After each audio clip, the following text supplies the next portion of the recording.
অমিত শাহের সফরের মধ্যেই সুকান্ত মজুমদারের বিবেক বাণী নিয়ে প্রতিবাদে পথে তৃণমূল কংগ্রেস। ফুটবল হাতে এবং বিবেকানন্দের ছবি নিয়ে তারা রাজপথে নামেন এবং ইতিমধ্যেই সিমলা স্ট্রিটে পৌঁছেছে যুব তৃণমূলের এই প্রতিবাদ মিছিল।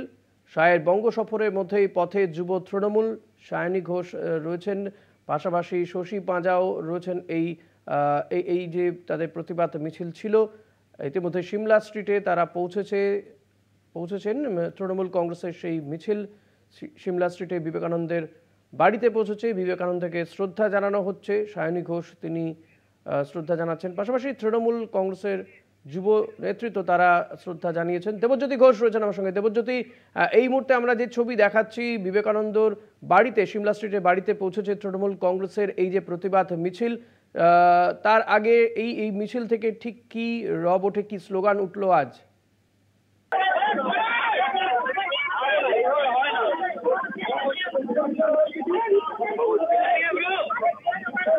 দেবজ্যোতি শোনা যাচ্ছে? সুকান্ত মজুমদার তিনি বিবেকানন্দ নিয়ে যে বক্তব্য রেখেছিলেন,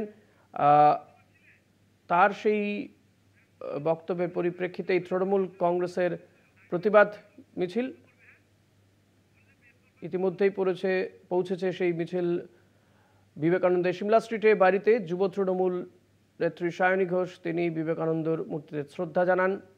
শশী পাঁজাও ছিলেন এই মিছিলের অগ্রভাগেই।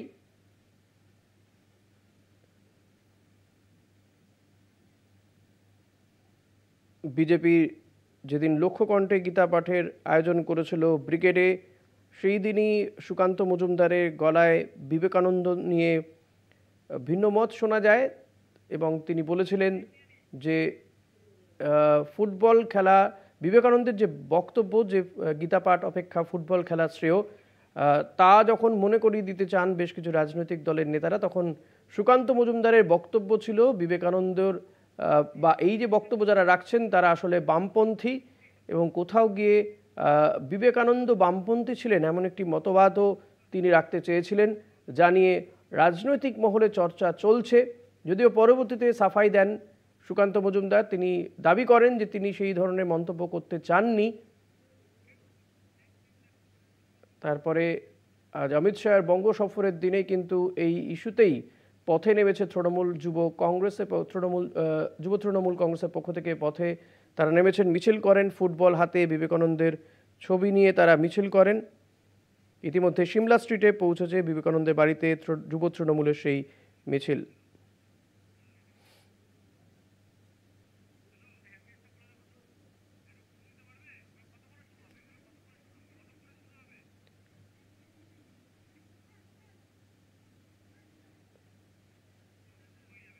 সায়নী ঘোষ, শশী পাঁজা তারা ছিলেন এই মিছিলে।